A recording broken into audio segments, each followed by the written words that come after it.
저는 어제 윤석열이 한 짓을 보면요 거의 조폭 수준이 아닌가 이런 생각이 들었어요. 소위 말하면 수사권 갖고 보복하는 바로 그런 느낌이 들었단 말이죠. 바로 복귀하자마자 가장 먼저 보고받은 게 대전 내려갔던 거랑 연관이 있고 대전지검이 월성운전 관련한 수사를 시작한 거랑 연관이 있고 그러니까 두 가지를 했는데 첫 번째는 그 월성운전 문제 있고요. 대검 인권정책관실 여기서 감찰부를 조사하는 이런 반격 이 두 가지를 복귀하자마자 하더라고요. 와, 이 사람 정말 양아치스럽구나 뭐 이런 생각이 드는 그런 정도였습니다. 그 집에서 한 하루인가요? 이틀 정도 하여튼 며칠 주말하고 있으면서 되게 씩씩거렸을 것 같아요. 막 이불킥하면서 내가 누군데 나를 막 그러면서 내가 가면은 당장 뭐 해야지 막 그 버킷리스트 적어놓은 다음에 가자마자 바로 이제 말씀하신 것처럼 인권정책관실에다가 감찰부 조사하라고. 근데 이것도 되게 찌질한 거잖아요. 그러니까 법무부는 검찰총장만 지휘를 할 수가 있는데 감찰부 니네 지휘한 거 아니냐? 지휘한 거 같다. 그래가지고 조사를 하라고 한 것이고. 근데 그 인권부가 그동안 어떻게 보면은 그 윤 총장의 수족 역할을 했었죠. 뭐 그 한명수 총리 사건이라든지 한동수 검언 유착 사건이라든지 이런 것들에 대해서 계속 좀 이제 그 윤 총장이 계속 비호를 하거나 막기 위해서 했었던 것이고 두 번째가 이제 월성 의혹 공무원 구속영장 청구. 이것도 되게 말이 안 되는 게 지난달인가요? 지난달은 거기까지는 할 필요는 없을 것 같다. 굳이 뭐 구속 수사까지 하겠냐라고 말을 했는데 이번에는 바로 구속 수사한 것을 보면은 진짜 그러니까 구속 수사는 아니고 구속영장 청구. 구속영장 청구. 그러니까 구속영장 청구를 한다는 자체가 그때는 구속영장 청구하겠다고 하니까 굳이 거기까지 할 필요는 없을 것 같다라고 표현했던 것을 이번에 본인이 그냥 구속영장 청구하라고 한 것은 정말 그냥 화풀이 그냥 보복하는 거죠. 네. 저는 쉽게 표현해서 윤석열이 사실은 문 대통령한테 제대로 칼을 꼽아버린 거예요. 이게 탈원전 정책에 관련해서는 사실은 이게 그래서 아까 추미애 장군의 추미애 장군이란다. 장군 맞죠? 추미애 장관의 그 메시지도 똑같은 그런 비슷한 내용이 들어있다고 보는데 검찰이 지금 수사권을 갖고 그러니까 문재인 대통령의 가장 중요한 탈원전 정책 왜 그러냐면 이게 문재인 대통령을 재임 기간 동안 꾸준히 공격해왔던 국민의 짐의 아젠다 중에 첫 번째가 탈원전이었습니다. 한국이 원천 기술을 가지고 있는데 이거를 없애려고 하면서 뭔가 계속 정치적으로 이렇게 해왔던 이야기를 이제 와서는 이제 뭐 공무원들 3명에 대해서 구속영장 청구한다고 하는데 결국에는 그 수사가 탈원전 정책하는 결국에는 문재인 대통령까지 올라갈 수밖에 없는 아까도 그런 이야기들을 하셨지만 문 대통령은 지금 형사적인 책임을 지지 않잖아요. 대통령 임기 동안에는. 임기가 끝나고 났을 때 이걸로 굉장히 괴로움을 당할 가능성이 있는 그런 수사예요. 지금 이게. 그럴 수 있죠. 궁극적으로 보면. 저는 이제 감찰부를 뭐 이렇게 인권부를 통해서 수사하도록 한 것 관련해서는 일단 국감에 나와서 윤석열 총장이 자기는 법무부 장관의 부하가 아니다 이런 말을 했었거든요. 그랬는데 추미애 장관이 부하가 아니라는 그런 말 이후에 직무정지 명령을 내려버려요. 그러니까 결국은 부하가 아니라고 주장했었는데 부하가 맞네? 징계를 받게 되니까. 그래서 되게 당황했을 것 같아요. 당황했고 그러다가 이제 집행정지 신청을 하는 동안에 정말 많은 고민을 했을 것 같아요. 이걸 어떻게 벗어나야 되나 고민을 했는데 어떻든 간에 법원에서는 뭐 그 혐의 내용에 대해서는 뭐 논하지 않았지만 뭐 회복할 수 없는 손해가 있다라고 하면서 이제 그 집행정지 신청 인용을 했는데 그리고 이제 징계위원회가 예정되어 있잖아요. 그런데 이제 윤석열 입장에서 보면 총장 입장에서 보면 징계위원회까지 내가 어떻게 버티고 어떻게 저항할 것이냐 이런 고민을 했을 것이고 어떤 프레임으로 가지고 가야 자기에게 유리할지 이런 고민을 했을 것 같아요. 그러면서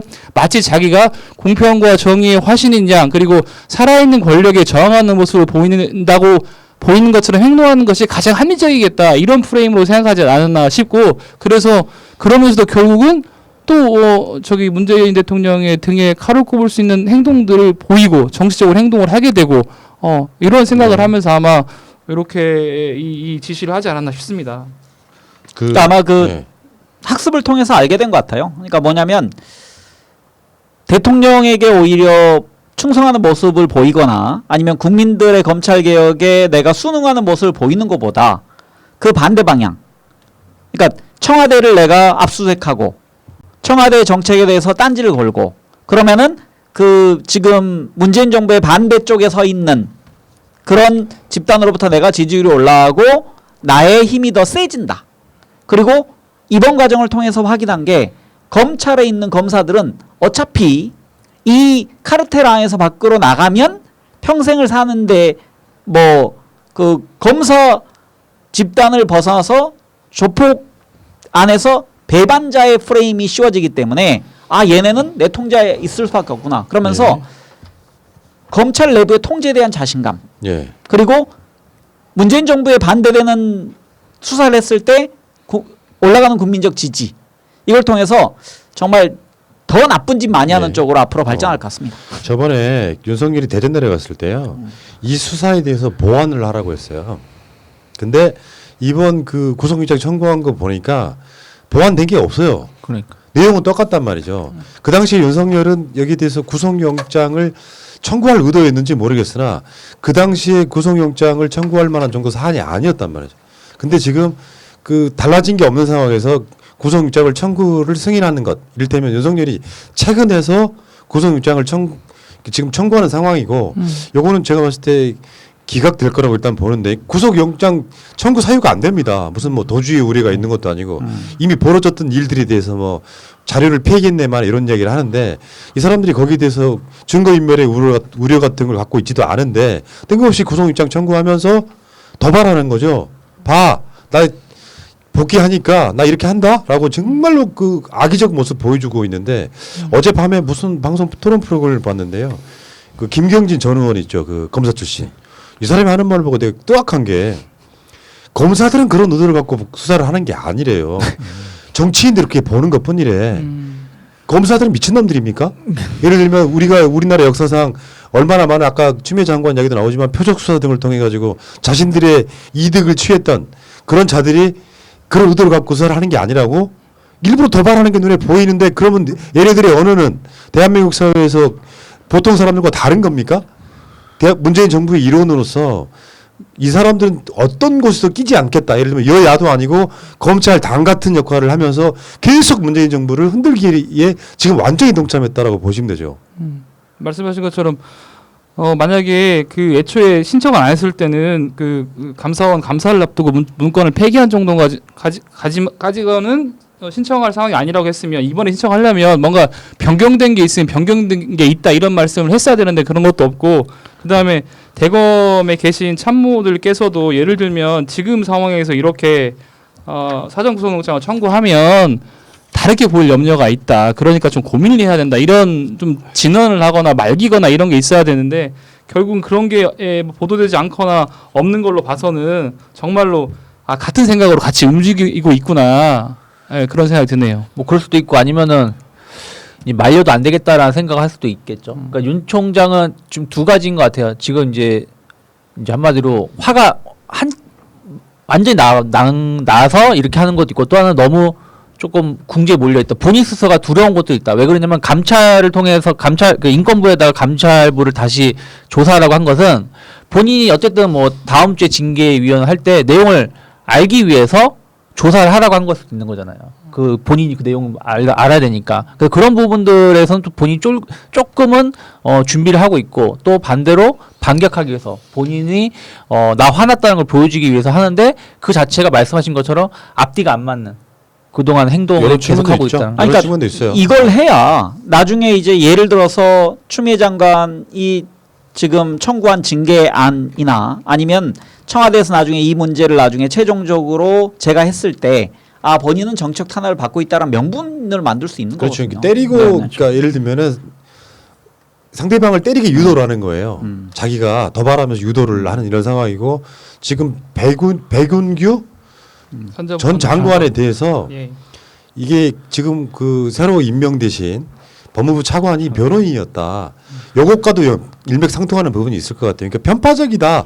이쪽에서는 지금 정상적인 수사를 뭐 윤석열 해임시키기 위한 명분을 쌓고 있다라는 용도에서 먼저 치고 나오는 거죠. 자기가 이런 짓을 했기 때문에 결국은 정권으로부터 버림당했다라고 하는 아주 구체적인 도발을 지금 시작한 거다 이렇게 보면 될 것 같고요. 이게 결국에는 그 문재인 정부의 정책 방향까지도 틀어버릴 수 있다고 하는 자신들의 힘을 또 과시하는 측면도 분명히 있을 것 같고 정말 검찰이- 분노스럽지 않으세요? 검찰이 어디까지 개입하고 어디까지 판단하려고 하는지 정말 의아합니다. 대통령이 나라를 이끌어가는데 그 정책이나 이 방향에 관해서 그러면 사전에 미리 다 검찰에 사인 받고 예스 받아야 되는 그러니까 거지. 얘네들은요 있잖아요. 소득주도 성장도 무슨 고발건 있으면 수사할 거고 네. 문재인 정부 여러 가지 아젠다들이 있잖아요. 예를 들면 재난지원금을 나눠주는 것도 무슨 고발 있으면 수사를 할 거고 이런 미친놈들이 있습니까? 네. 왜냐하면 그냥 하나 물어볼게요. 역대 검찰 중에 소위 말하면 저쪽 보수당 독재 정권에 한 번을 이렇게 대항한 적이 있었습니까? 검찰 차원에서? 그러니까 우리 국민들이 더 분노하는 거잖아요. 제가 방송 전에 춘변하고 잠깐 얘기했는데 뭐 이렇게 직무 배제에 관련된 거, 그다음에 검찰총장이 검사 징계안에 올라간 거 등등이 초유의 일이라서 이거 정말 듣도 보도 못한 그 법률을 많이 하는 우리 춘변도 잘 모르는 일이잖아요. 사실은 이 징계 절차 관련해서 대한민국 법률가 중에 지금 찾아보지 않은 사람이 있을까 싶어요. 정말 이렇게 되는 거야? 기일 지정도 이렇게 되는 거야? 이거 뭐 안 찾아보고는 정말 알 수 없는. 그 얘기는 역으로 얘기하면 뭐냐면은 그 전에 검찰총장들은 위에서 눌러대는 권위주의 정권 시대에는 찍소리 못하고 그냥 복종했었다는 얘기입니다. 그러니까. 이런 갈등을 유발할 필요가 없는 그렇죠. 거죠. 근데 검찰이 이렇게 예를 들어서 정부, 특히 청와대에 대해서 이렇게 대들 때는 노무현 정부하고 지금 문재인 정부밖에 없는 거죠. 그러니까 이게 어찌 보면 민주주의에 대해서 무임승차론의 가장 대표적인 주자들이 검찰들이다. 그러니까 네. 권위주의 시대 80년대 전두환 노태우 정권에서는 찍소리 못하던 놈들이 지금 국민들이 주인인 그런 정부를 만들어두면은 항상 국민들 위에 올라타서 짓밟고 예. 오히려 그 국민이 뽑은 대통령까지 나중에 칼끝을 겨누는 그런 짓거리, 그런 네. 못된 버릇을 지금 추미애 장관이 바로잡지 못하면 못 잡는다고 생각합니다. 더 큰 틀에서 보면 이런 게 있죠. 그러니까 역대 검찰은 지금 국민의 진 부류의 정당들이 검찰들한테 알아서 기계 만들어주고 검사들은 자신들의 기득권을 누리는 거죠. 전관 예우든 뭐든 이런 거에 대해서 누릴 건 누려. 대신에 정권만 보위해줘 이런 구조로 갔었단 말이에요. 사냥시키고 네. 먹거리 많이 줬죠. 그런 상황 속에 지금 윤석열의 검찰, 지금 현재의 검찰이 자신들의 그 역사적으로 드러났던 모든 문제점을 다 밖으로 지금 보여주고 있는 상태예요. 역으로 말하면 검찰 개혁의 황금기가 전 됐다고 봐요. 소위 말해서 임은정 검사의 표현처럼 황금 어장이 돼 있는 거예요. 아, 검찰 그러니까 니들이 개혁을 해야 되는구나. 여기서 우리가 보지 말아야 될 것은 어떻게 보면 여론조사 같은 거를 보면 막 마음이 흔들리지 않습니까? 언론도 막 우리 이따 여론조사 얘기도 나오겠습니다만 그런 방식으로 해가지고 그렇게 정권이 흔들려서 적당한 정도로 무마와 타협을 하게 되면 또 개혁 못하고 위험하면 물러나는 거예요. 이런 방식으로 지금 해왔었기 때문에 지금 물러나면 검찰 개혁 죽어도 못하죠. 그러니까 추미애 장관에 대한 호불호를 떠나서 무조건 지지. 지금 딱 그 타이밍이 있었어요. 완전하게 이 민주개혁 진영과 수구 세력 간에 날이 딱 서 있는 상태. 정확하게 구분이 되어 있는 상태잖아요. 여기서는 배신자가 나오면 안 됩니다. 무조건 싸워야 되는 거예요. 맞습니다.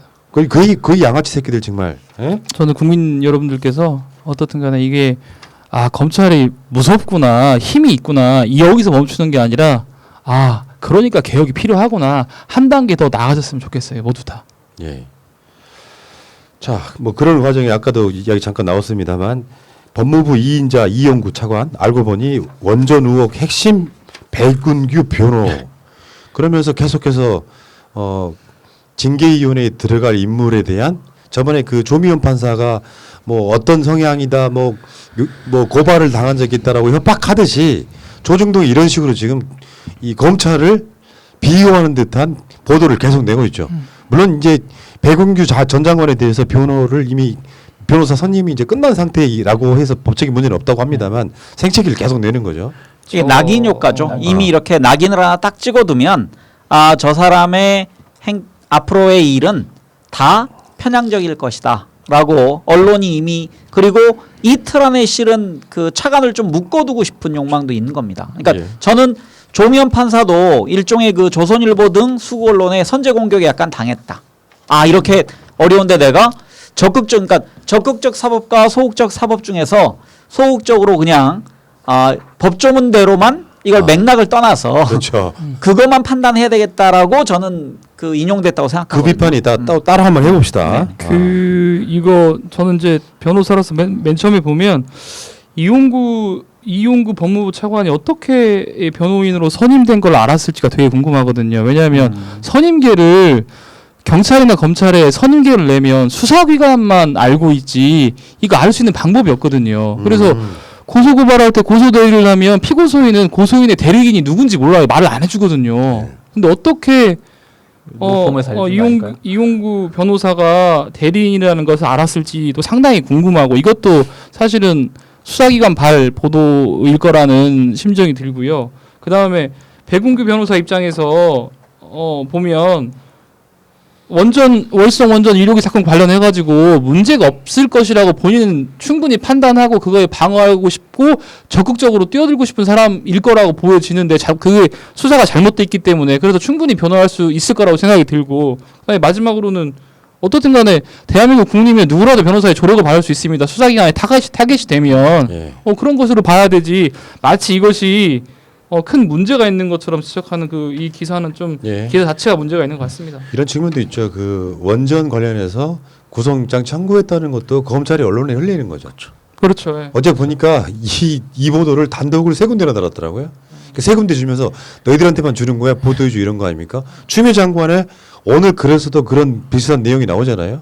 언론과 이렇게 서로 짬짬이 해가지고 여론을 자신들한테 유리하게 만드는 방식으로 지금까지 수사를 계속 해왔던 겁니다. 이런 방식으로 해서. 그리고 이 기사도 보면 뭐라 그러냐면 징계위원회 출석해서 원전 수사의 당위성을 밝힐 거라는 그런 내용이 있어요. 징계 혐의가 지금 원전 수사랑 상관이 없거든요. 근데 마치 징계가 원전 수사 때문에 이루어지는 것처럼 기사를 잘못 보면 아니 왜 검사 징계위원회 출석해서 원전 수사의 당위성을 밝힌다고 이 기사를 쓰는 것인지 마치 정말 이게 이런 원전 수사 때문에 징계 받는 것처럼 한 건 잘못된 것 같습니다. 자, 그 얘기는 여기까지